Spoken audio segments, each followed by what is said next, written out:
Alrighty, ladies and gentlemen, welcome to another Lord Bane video. Well, viewers might ask, why this luxurious abundance of hair, and why blue? I'm here to tell you folks why.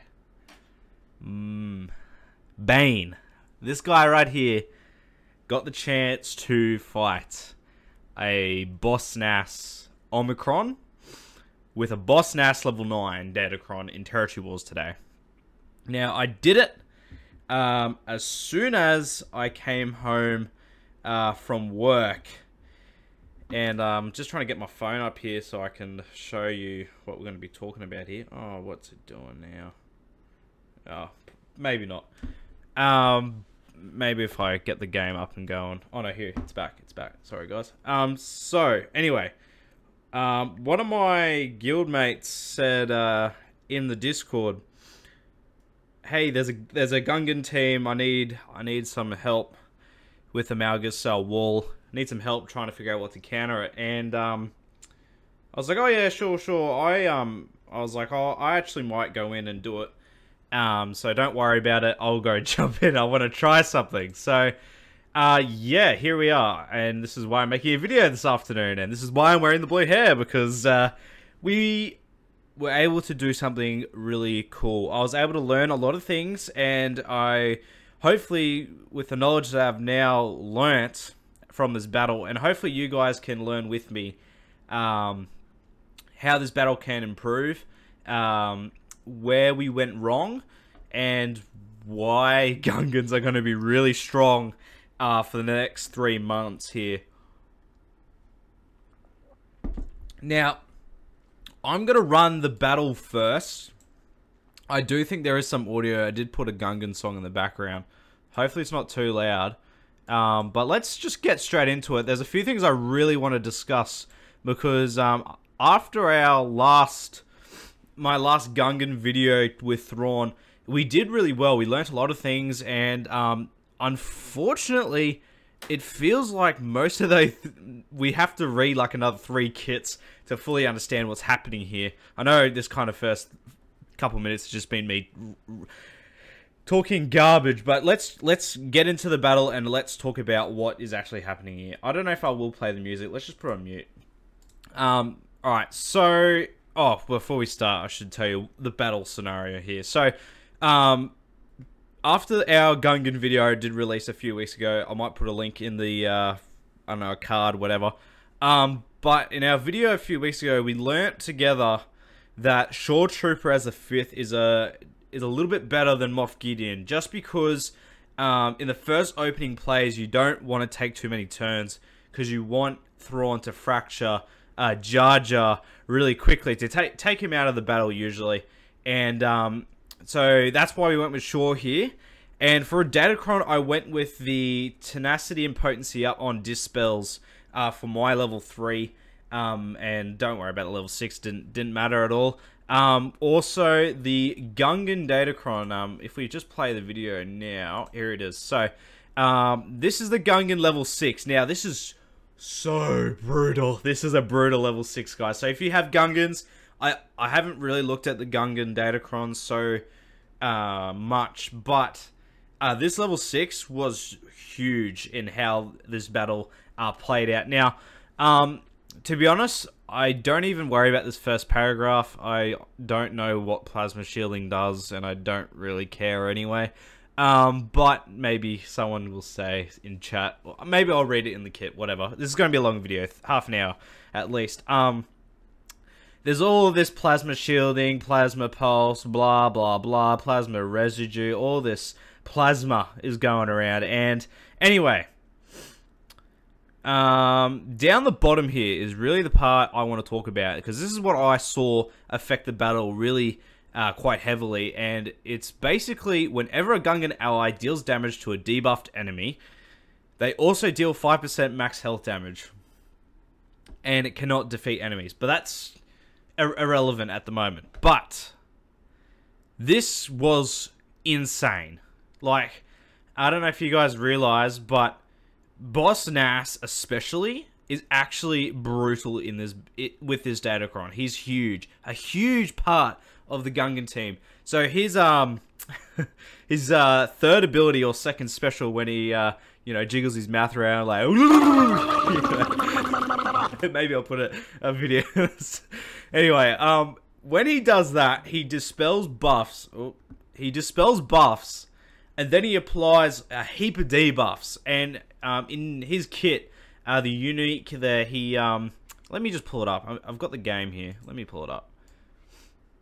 Oh, it disappeared my video. Here we go. I'll pull the game up for you guys. So if you don't know, his ability here, Intimidating Order, dispel buffs on all enemies. If that, and we don't really care about this term or whatever. Inflict target enemy with expose, and so that's more debuffs. Inflict all enemies with defense down 2 damage over times, and healing immunity for 2 turns. Now, all those debuffs, if you can imagine, each one of them are doing 5% extra max health damage because of that Datacron on level 6. So, what's that there? 10% for that particular character who gets targeted. And then you've got inflict all enemies with defense down. So that's 1, 3, 4. So 4 times 5 is 20. So 20% extra damage, max health damage from that Datacron. And then 30% if for that person who gets targeted with the expose there. So, oh no, sorry, apologies. 25. That's only one. Only one. So 25% and 20% max health damage. So that's one big thing about oh, sorry, I can't use my computer. So that's one big thing about Boss Nass, doing a lot of damage. Another thing to note is when he deals, inflicts a debuff, he deals true damage to the afflicted target. So not only are we getting smashed with max health damage percentages, but for each of these debuffs, we're also getting smashed with true damage, which is a little bit a piece of our own a medicine, you could say, because IC and GAR are all about true damage here. Boss Nass is bringing it here, and this is just in his normal kit, but this ignores defense. So any sort of defense we have on our team, this damage is just going to get ignored. Now, this is why the percent max health percent from that Datacron really hurts us here, because this true, I believe, maybe someone will correct me here, but I believe this true damage here is then influenced by that 20% and 25% max health damage. So maybe it isn't, but maybe it is. This was a huge part of what happened in this battle here. So let's get the video back up, and I'll show you what the if the video is here. Yep, it's here. Can I show? Did I show the level 9? Oh, just missed it there. Alright, so here's the level 9. To be honest, this first part, I didn't even bother. It's not important. What I will say, this thing here, being blinded when we're inflicted with this plasma, garbage, and frustration is really annoying. But to be honest, IC and GAR are most of our damage dealers, and it doesn't matter. The only part it becomes annoying is when you need to take down the shield generator. It is really annoying, and you're not counter-attacking, because you can't counter-attack this shield generator. But when you do come to targeting the shield generator, being blinded sucks. Another thing to note here is, like a mini savior for the shield here, when it is reduced to 0 for the first time, it recovers 10 stacks. Insane for the thing. I don't know what Jabba's level Jabba's. I don't know what Jar Jar's level 9 does. I don't know if it's better or not, but in this case, this is what the Datacron had. Now let's quickly look at Boss Nass's Omicron, just really quickly here. Alright, so one thing I did forget, oh, get this off here. One thing you stupid. One thing I did forget is Gungans gain another 30 speed here. And if you don't know, they already gain an extra 30 from Boss Nass's lead. So they have an extra 60 speed, which makes it, so they had a 300 speed Jar Jar, and they outran my Piet, because my Piet's a little bit slower because I have more tenacity on him. Many have Piets faster than that, but having Piet faster in this situation didn't actually matter. If what matters is if I had Thrawn fast enough to outrun a 360 Jar Jar, which was just not going to happen. You can't get him. I think I tried to push him to, I think I got him to 345 as fast as I could get him, and without sacrificing too much tenacity. And that's just not going to cut it. That's just not going to cut it if they have the boss Nass Omicron here.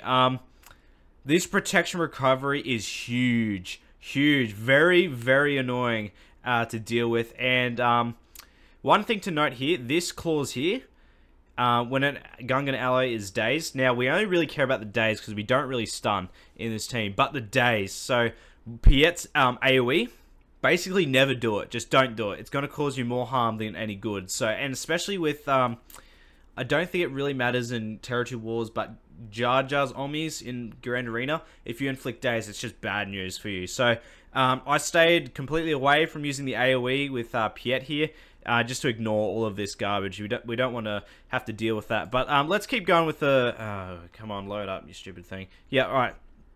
So, let's go on with the battle. I'll kind of walk you guys through it. I know some of you guys do appreciate me walking through the videos with you guys. I do appreciate your support. It's very, very good. So, because we couldn't outrun with Piet or Thrawn, Jar Jar, unfortunately, he did get his whatever ability that was out, and we always get frustrated at the start of the battle. That's just a given. So, anyway, Jar Jar had his turn, and now with Piet, we have our turn, and we just mark down IC. But just never use this daze. I never use it at this battle. It's just going to cause you more harm.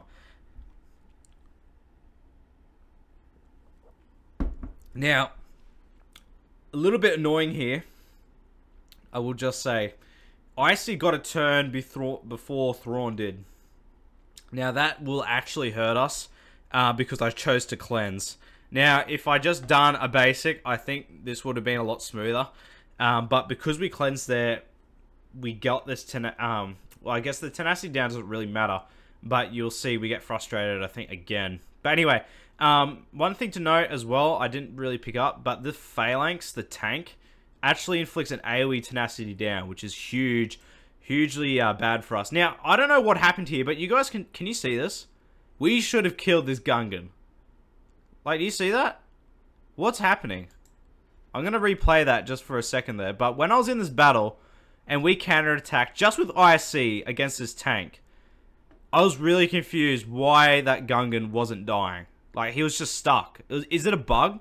Because I read all through the Gungan kits, and there's nowhere that says anything to do with something like that. Well, let me just pull it back one more time. But have you guys seen this before? I don't know if it's a... I'm pretty sure it's a bug, because I've never seen it before. And I don't understand why he just didn't die. Now, if he did die, it would have changed his battle completely. But he didn't. And that was really annoying for me. I was just like, okay, whatever. We're just going to have to keep on going. We got a buffer menu locked in so we can get around him. And look, Thrawn got his fracture out on Jar Jar, which is really good. But I will say, I do kind of regret it because I actually wish I hit Boss Nass with it. There we go. We managed to counter Tarple straight out of there. He was gone. It was looking really good. We got Short Trooper to taunt up. Now, look at this. See that? Holy moly. Literally, Boss Nass just did... And Short Trooper, no joke, from... Look at this. He had max health and max protection. The crit immunity doesn't really matter here, but Boss Nass just, you know, flabbered his cheeks around and gone. Short Trooper died instantly. I've got no idea how he died like that. I'm guessing it's that 20% max health that damage we talked about per debuff at the start with that level 6 DC. I do not know how that much damage could have killed my Relic 7 Shore Trooper. I don't know. I honestly don't know. Anyway, so I was like, crap. Well, that's not good. So, this is where I started to think, well, maybe, just in Territory Wars, maybe fracturing Boss Nass just to keep him from doing his mouth flubber ability might just be the savior of this battle. But of course, that means Jar Jar's going to be free roaming. So it's a real tug of war between who do you want to control the most. Is it Jar Jar? Is it Boss Nass? But in this battle, I wish I did go after Boss Nass, but I guess we just have to keep going. So this damage here you can see, that is the true damage coming from Boss Nass there. But so I was like, crap. Well, that's not good. Again, no AOE with Piet. We just ended up cleansing. Again, no, don't do your AOE. We don't want to have to deal with that day's garbage. Now, right here, I made a blunder.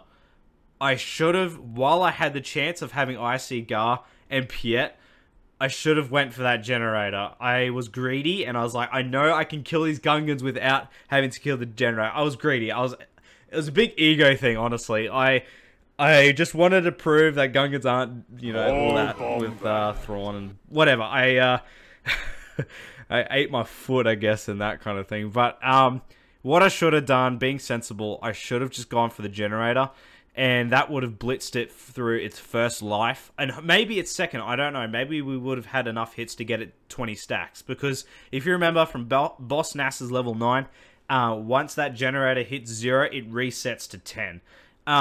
We will see that as the battle progresses. But here, I was greedy, and I went for the Bombardier, which I shouldn't have, because we kill him with encounter anyway.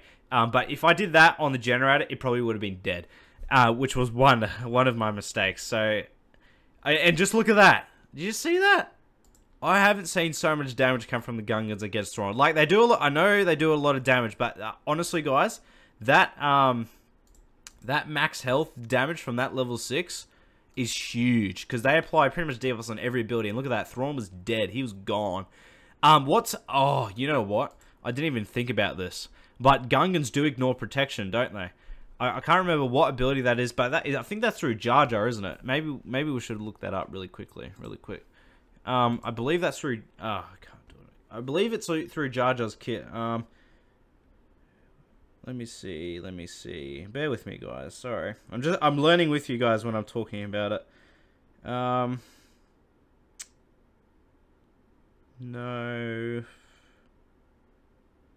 No, not in that ability. Maybe this one? Oh, no. Maybe this one. Yep, no. Alright, here we go. Whenever an ally shield generator uses Plasma Pulse. Okay, no. I don't think they used the Plasma Pulse. Let me see. Oh, maybe they did. Let me have a look. You know what's also worthy of noting? This Datacron reduces those stacks every time we hit them. Oh, is that through Boss Nass's Omicron? I honestly can't remember. But somehow, every time we hurt a Gungan, that recharge is going down. Bang, bang, bang. And just watch it just go do every time. And then, alright, so they didn't reset, but anyway, Thrawn died. And it was looking real bad. So and then we counted him to death. And I was like, well, hindsight 50-50, I should have just gone for the generator, and I probably would have been in a better state. But another thing, this tank should have been dead here. I don't know why we didn't kill him in the first 5 seconds of the battle. I don't know why. And this, again, would have saved us a whole lot of time. But I don't know. Maybe you guys know what it is. But for some, I don't. I still, to this moment, I don't know why he survived. I'm 100% it's a glitch or a bug or something. But see, now we managed to kill him. He's going under. He's dying now, so I don't know what happened there. Like, it wasn't too much of an inconvenience, but it would have been nice to have him dead before then. And again, here we go. Freaking Boss Nass. And then Piet is like dead, gone. He's done. And I'm like, man, this is looking really rough. It's like, I wish I just took Boss Nass's fracture. I think I should have fractured him. It would have been a lot better. But anyway, what started in this moment of worry or frustration, you could say, I was like, okay, well, oh, stupid me. Oh, come on. Why are you doing that to me? Anyway, I was like, well, we just need to get the generator down, and hopefully then we can have a good chance of countering, well, taking care of Jar Jar at the end, because he has all that evasion, remember? So I was like, well, we need to get that generator to get it down. and we're doing a lot of counters on the Gungans here, but as you can see from that Boss Nass Omicron, that recovery of protection, that 20% is huge for them. Like, they just keep healing up, and I was getting a little worried here because I was like, man, they're dying off, but we managed to just counter Boss Nass into the grave. He was gone, and I was very surprised because we had no Piet. But here, this is where it got really, really annoying. So, spoiler, we actually draw this battle. Jar Jar doesn't have the firepower to kill us, and we don't have the firepower to kill Jar Jar. So, I'm not saying it's a loss. Thrawn didn't lose here. It was a tie. It was a tie of power. So what happens here is, to try and scrape what I can of this battle, is I'm just trying to kill this generator, but Jar Jar being Jar Jar is just blinding us every single turn. And it is so annoying because we can't hit the generator. As you can see, we're just getting dodged, and sometimes IC gets that lucky double tap at the start. And what happens is, maybe we can show it here. 3 stacks, 2 stacks, and 1 stack here. So look at this. Just see Boss Nass's thing in action. Back to 10. Back to 10. So, yeah, very, very annoying team. I learned quite a lot from this battle, and it is the first time for me doing against the Territory Wars as fully souped up Omicron Gungan team. Like, I haven't tried this before. So first time for myself, and learning it on what I did wrong and what I can improve on it. But that there's a lot of extra components you got to think about in this battle, and it was very very annoying. But I wasn't upset because this was pretty good. I think it was a cheapish. I thought it was pretty good value. And what we ended up doing is we just sent Wampa in for a solo, and we got our 19, oh no, yeah, 15 banners. So to me, it was worth it. Like, GLs can lose to this team. I don't even know what Boss Nass with an Omicron would do against most GLs nowadays, because there's not, as we have seen, there is not many that can counter the Gungans very cleanly, and that wasn't clean. That was nowhere near clean with Thrawn. I was very surprised, and I guess I wasn't experienced enough against these kind of battles, and I will only see them probably 2 or 3 times a week, if the enemy even has them. So send in Wampa in here. He cleaned this up really easily. We even got stunned. I was a little bit surprised, but I guess this is not GAC Wampa, but it was still pretty good that we could get to use him here. So no complaints here. I think this was a win for us. Just a few things I want to mention. There we go. We get him out. So I thought that was pretty good. Relic 9 Jar Jar, by the way. So just a few things I want to point out for maybe if you guys want to try this and maybe you want to give it a go in your Territory Wars. First things first, if you're using this team, tenacity. So we get all that tenacity down from that tank. Honestly, if we were able to kill him in the first play, despite having this weird bug where we couldn't kill him off, I don't know what happened there. If you guys do know, please hit me up in the comments. I'd love to know what that is, but I'm pretty sure that's a bug. But more tenacity, more tenacity. I should take the potency cross off Piet and put a tenacity on there. More tenacity on my Shore Trooper. If he was able to resist more of those debuffs, that would have been so much better. He probably would have survived against that Boss Nass mouth jiggle, but I don't know. But that's the biggest thing I can take from this team is more tenacity. IC and Gar survived till the end because they have so much tenacity. So I've got to mod Thrawn fast to, I'm thinking 330, and get his tenacity jacked up. Same with Piet. I'll aim for maybe a 335 Piet. I can get him faster, but especially in these battles in this team, speed isn't too important when you gain so much turn meter. So I'm going to do the same with Piet. More tenacity. Same with Shore Trooper. More tenacity. Because when we get tenacity down, we need all the tenacity we can get to have the opportunity to resist these debuffs.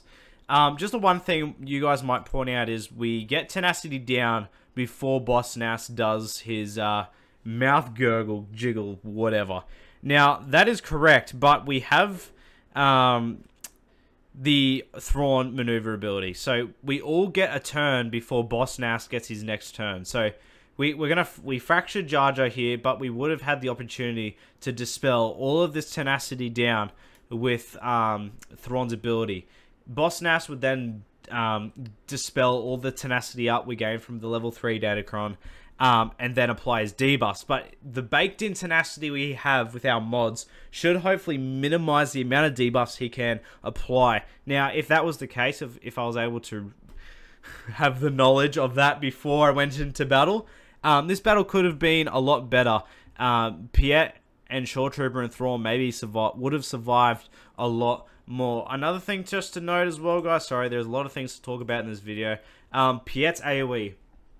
In GAC and Territory Wars, just make it a muscle memory. Don't press this ability because the days just gets turned right back onto you, because Boss Nass basically just makes the team more durable if you daze them. I think in GAC, Jar Jar just dispels it and gives more benefits to the Gungans. So just never use this ability against Gungans. Just not going to work anymore. Maybe I did do it in my Squad Arena testing, but this is not Squad Arena. When Omicrons are active, just don't do it. The daze just ruins you and makes your life so much harder. Just cleanse and just basic, and then only mark IC like once or twice in the battle. But basics and cleansing is the biggest thing with Piet. In Territory Wars, maybe not so much in Grand Arena, but in Territory Wars, I would almost consider fracturing Boss Nass just to stop him from doing his mouth gurgle. I don't know. I need more experience to tell you definitely what to do. But just from this battle record I have, just this one battle, it's a tough team, guys. It is a tough team. Now, I'm not going to talk about it right now because this video's already gone for long enough. But Jar Jar Datacron, should I just talk about it? I don't know. Let's go have a quick look. Let's have a quick look. Let's end the video with a quick look at the Jar Jar Datacron. Let's have a look. Let's just do that.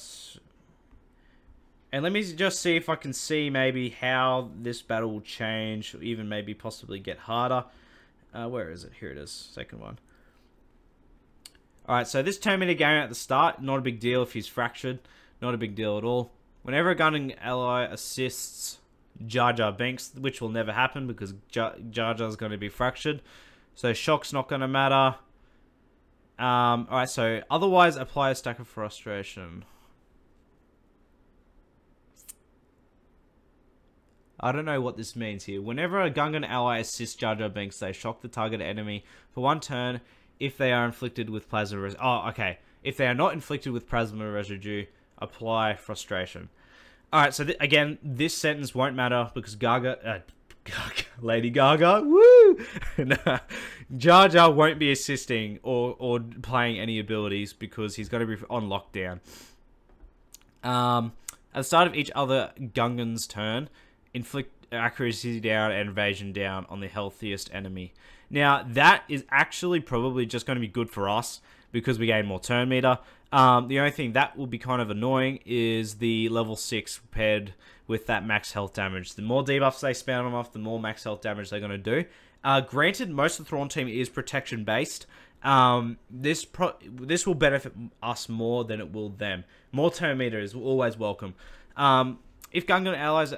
If all allies are Gungans, which is obvious, whenever Jar Jar evades, a random enemy's cooldowns are increased by 1, and random Gungan allies cooldowns are decreased by 1. Now, that is really... that could be really annoying. Because Thrawn maneuverability, I don't know if that can be affected with cooldowns. I think it can be. If that can be increased, that's going to be really, really annoying. Yeah, that's probably the worst part of this Datacron here, is increasing our cooldowns.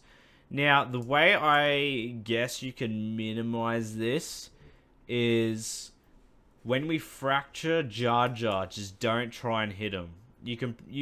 When he's fractured, you can hit him. He won't dodge. I don't think so, anyway. But just to be safe, when you fracture Jar Jar, just don't hit him. Don't hit him until the generator is down. So you don't have to run the risk of this evasion garbage, because this just sounds horrible. I can see this ruining your day. Anyways, guys, it's already been half an hour. I don't want to waste any more. Well, I hope I'm not wasting your time. I hope you enjoy the content. Hopefully, you guys can put this in your tool belt. You know, put it in the back of your head. If you guys want to try this out, I'd be glad to see any footage you guys capture of it. But guys, I'm gonna end it there, and I'll get this out to you as soon as possible. But until the next video, which will be tomorrow, because I'll be streaming GAC, I will be seeing you then. Bane out.